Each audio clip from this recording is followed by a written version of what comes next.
A menos de 5 millas de la frontera con México, hay un pueblo entero abandonado, donde todavía se puede ver el jardín donde una familia sembraba maíz hace más de 100 años. No estamos en Chihuahua, ni en Sonora, ni en Coahuila. Estamos dentro de Estados Unidos. Antes de que este país se llamara Estados Unidos hasta el Pacífico, gran parte de Arizona, Nuevo México, Texas y California eran territorio mexicano, y cuando la frontera se movió en 1848, tras el Tratado de Guadalupe Hidalgo, no se movió la gente. Miles de familias mexicanas simplemente se despertaron un día del lado equivocado de una línea que ni siquiera existía la noche anterior. Esas familias fundaron pueblos, buscaron oro y plata en las mismas montañas que sus antepasados ya conocían, y construyeron una versión de México dentro del territorio que Estados Unidos acababa de anexar. Algunos de esos pueblos incluso empezaron a extraer oro y plata antes de que existiera cualquier fiebre minera reconocida oficialmente en los libros de historia estadounidense.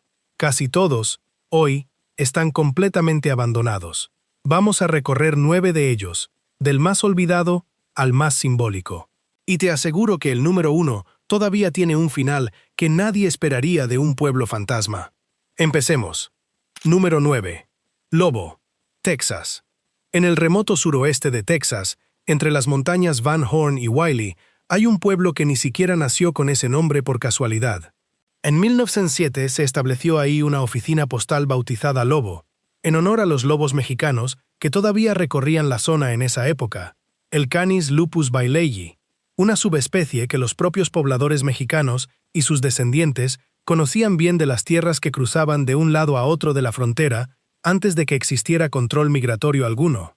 Para 1915, el pueblo tenía apenas 20 habitantes, una tienda general y un puñado de negocios más. 2 terremotos, en 1929 y 1931, destruyeron buena parte de la infraestructura, incluyendo el único hotel del pueblo. La oficina postal cerró en 1942, y aunque una compañía minera de mica trajo un breve repunte de población, para 1962, hasta la última parada del ferrocarril, había cerrado. En 1989, el propietario del pueblo intentó venderlo por $60,000. Nadie lo compró. Para 1991, completamente solo y enfrentando problemas personales, el dueño simplemente lo abandonó. Lobo se convirtió oficialmente en un pueblo fantasma moderno. En 2001, 3 alemanes de Frankfurt lo compraron con la idea de restaurarlo y organizar festivales de arte. Pero para 2018, hasta esos eventos dejaron de celebrarse. Hoy, lo único que crece en Lobo es un huerto irrigado de pecanas con más de 61,000 árboles, a menos de 1 milla del sitio original del pueblo. Es, quizás, la imagen más irónica de toda esta lista. Un pueblo que lleva el nombre de un lobo mexicano extinto de la zona, reemplazado por una plantación agrícola que no guarda ninguna relación con la historia que le dio nombre al lugar. Cruzamos ahora hacia Nuevo México, a un pueblo cuyo nombre en español cuenta una historia que la mayoría de los turistas nunca escucha. Número 8. Pinos Altos, Nuevo México. En mayo de 1860, 3 buscadores de oro que regresaban decepcionados de California se detuvieron a tomar agua en Bear Creek y encontraron oro. En cuestión de semanas, 700 hombres llegaron a la zona, y el campamento recibió el nombre de Birchville, en honor a uno de los descubridores. Pero los archivos del gobierno mexicano ya registraban actividad minera de oro en estas montañas desde 1837, más de 2 décadas antes de que llegara ningún buscador estadounidense. El general Pedro Almendaris, comandante en Santa Rita, había liderado los primeros descubrimientos en la zona, y mineros mexicanos ya usaban un nombre propio para el lugar, Pinos Altos, en referencia a los pinos ponderosa que dominaban el paisaje. En 1866, cuando el pueblo se reconstruyó después de años de conflicto con los apaches chiricahuas, liderados por Cochís y Mangas Coloradas, los mineros mexicanos que regresaron impusieron de nuevo el nombre original en español, desplazando definitivamente al Birchville de los angloamericanos. Fue una restauración cultural deliberada, no un simple cambio de nombre. En su punto máximo, durante las décadas de 1880 y 1890, Pinos Altos llegó a tener 9.000 habitantes. Hoy, buena parte de sus estructuras de madera y adobe del siglo XIX siguen en pie, aunque el pueblo funciona más como un pequeño refugio de casas de verano que como la comunidad minera que fue. Seguimos en Nuevo México, hacia un pueblo construido literalmente sobre roca turquesa que los españoles codiciaron durante siglos. Número 7. Cerrillos, Nuevo México.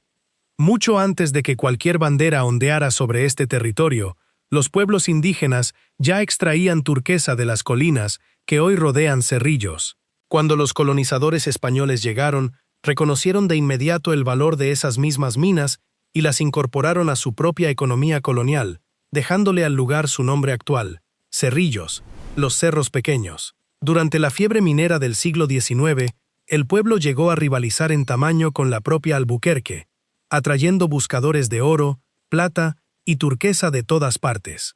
Pero a diferencia de otros campamentos mineros de la región, la identidad de Cerrillos siempre estuvo anclada en su pasado colonial español, algo que se refleja hasta hoy en su arquitectura de adobe y en el trazado irregular de sus calles, heredado directamente del urbanismo español colonial y no de la cuadrícula típica de los pueblos angloamericanos. Hoy, Cerrillos conserva una población pequeña, pero buena parte de su infraestructura minera original quedó abandonada en las colinas circundantes, un cementerio industrial de túneles y estructuras que casi nadie visita. Los mismos yacimientos de turquesa que los españoles explotaron en el siglo XVII siguen ahí, bajo tierra, prácticamente sin custodia ni protección oficial, lo que ha convertido a la zona en un objetivo frecuente de excavación ilegal por parte de coleccionistas privados. Nos movemos a otro punto de Nuevo México, donde comenzó, literalmente, la primera fiebre de oro de todo el territorio estadounidense. Número 6. Golden, Nuevo México. Cuando la gente piensa en fiebres de oro en Estados Unidos, casi siempre piensa en California, en 1848. Pero 20 años antes, en 1828, ya se extraía oro de las montañas Ortiz, en lo que hoy es Nuevo México, en un sitio conocido como Real de Dolores u Old Placers. Los primeros mineros de esa fiebre de oro no eran angloamericanos, eran familias hispanas que ya vivían en la región desde generaciones atrás, trabajando la tierra bajo el sistema de vetas superficiales conocido como placer, el mismo método que después harían famoso los buscadores de California, 2 décadas después y con mucho más reconocimiento histórico. El pueblo que después se formaría alrededor de esas minas tomó el nombre de Golden, ya en la época angloamericana, pero su verdadero origen minero es hispano y antecede por completo a cualquier fiebre de oro estadounidense reconocida oficialmente en los libros de historia. Hoy, Golden es apenas un puñado de estructuras junto a la carretera, con la Iglesia Católica de San Francisco como la ruina más fotografiada del lugar. Si te está gustando este recorrido, este es un buen momento para suscribirte al canal, porque cada semana exploramos un rincón olvidado distinto de Latinoamérica y, como en este video, también dentro de Estados Unidos. Cruzamos ahora hacia California, a un pueblo minero donde la mano de obra mexicana sostuvo literalmente toda la operación. Número 5. Calico, California.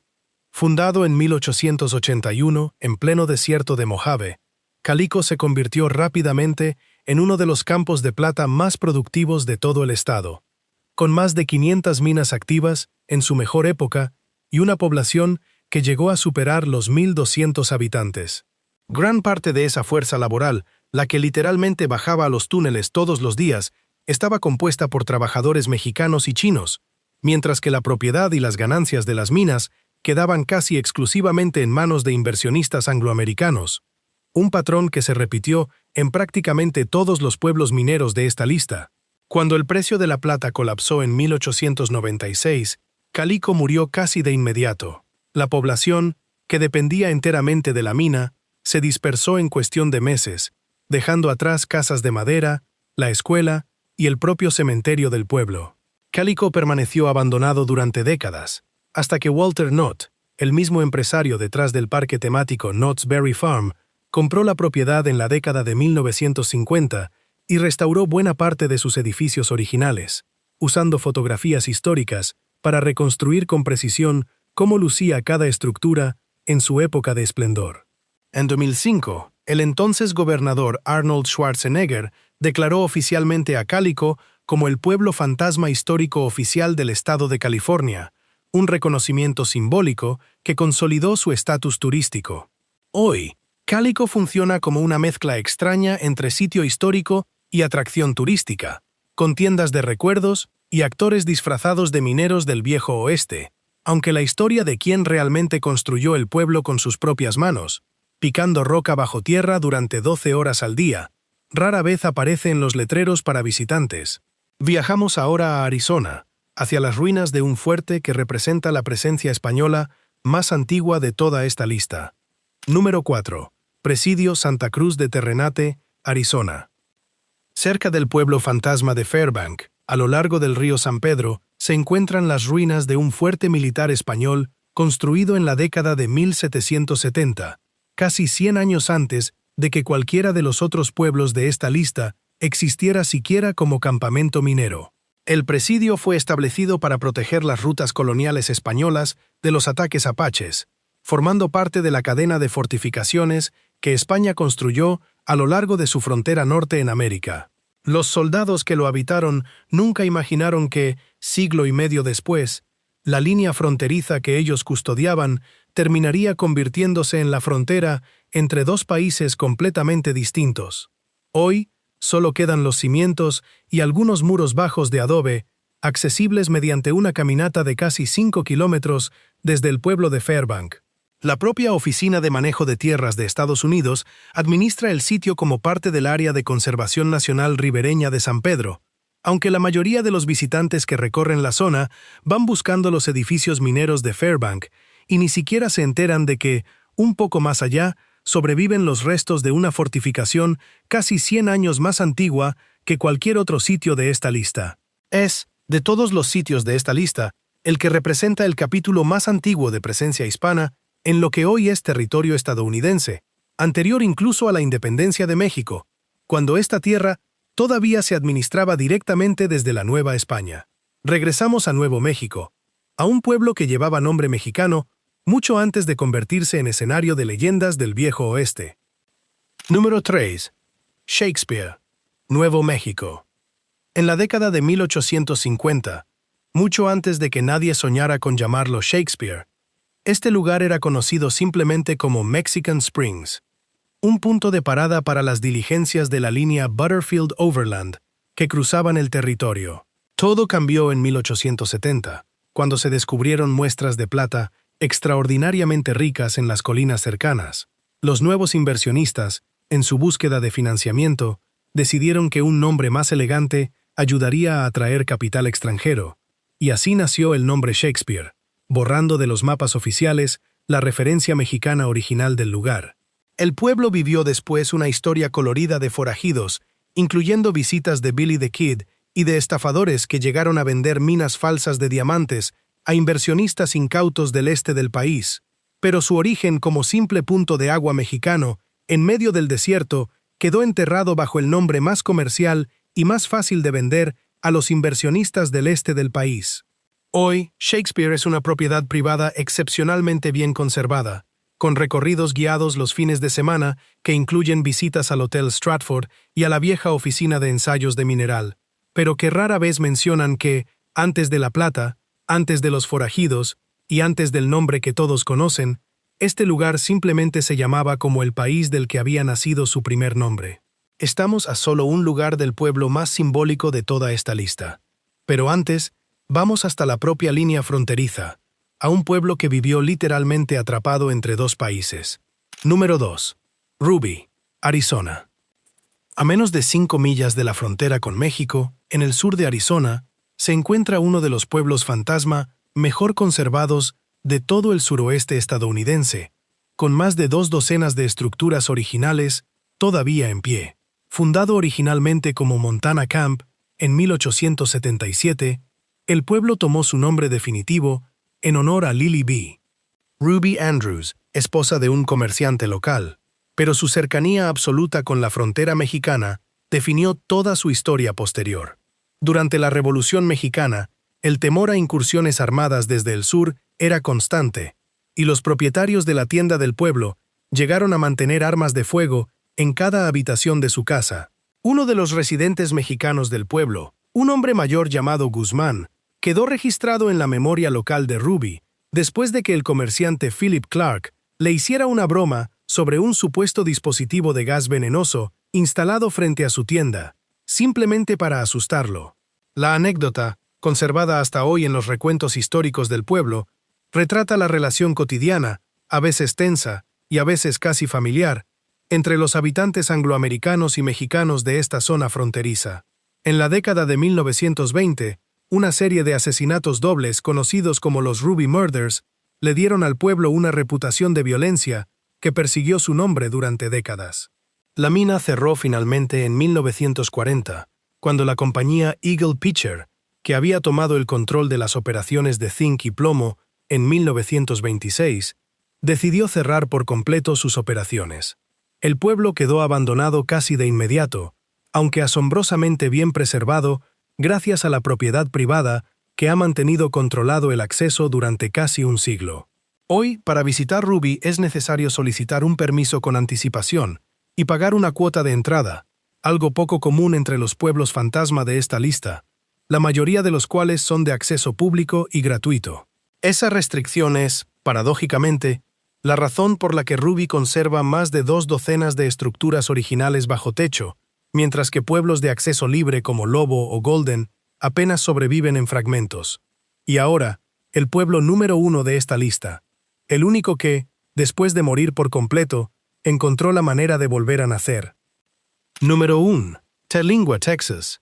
A finales del siglo XIX, antes de que cualquier compañía minera pusiera un pie aquí, Terlingua era una pequeña aldea mexicana asentada junto al Río Grande, en pleno territorio apache, en lo que hoy es el suroeste más remoto de Texas. Todo cambió cuando se descubrieron grandes yacimientos de mercurio en la zona. La compañía minera Chisos convirtió a Terlingua en una ciudad minera completa, con iglesias, escuelas y cementerios propios, alcanzando más de 1,000 habitantes en su mejor momento durante las primeras décadas del siglo XX. La mayoría de esos mineros eran mexicanos, herederos directos de la aldea original que existía antes de que llegara cualquier compañía extranjera. Cuando la mina de mercurio comenzó a agotarse, el colapso fue rápido.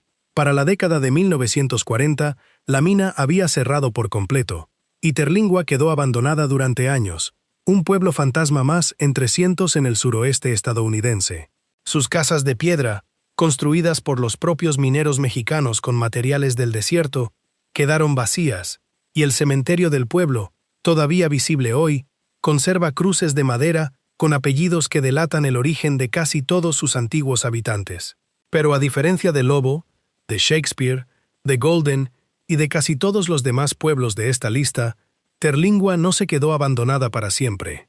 La fama de su Chili Cook-Off, un festival anual de chili que comenzó como una broma local en la década de 1960, combinada con el crecimiento turístico del cercano Parque Nacional Big Bend, revivió al pueblo desde cero. Hoy, Terlingua es considerada uno de los mejores pueblos fantasma para visitar en todo el país, con más de 150 millas de senderos, varios campamentos activos, restaurantes, una comunidad artística permanente y algunos de los cielos más despejados para observar estrellas en toda la Unión Americana. Lo que hace único a este renacimiento es que no borró la historia mexicana original del lugar.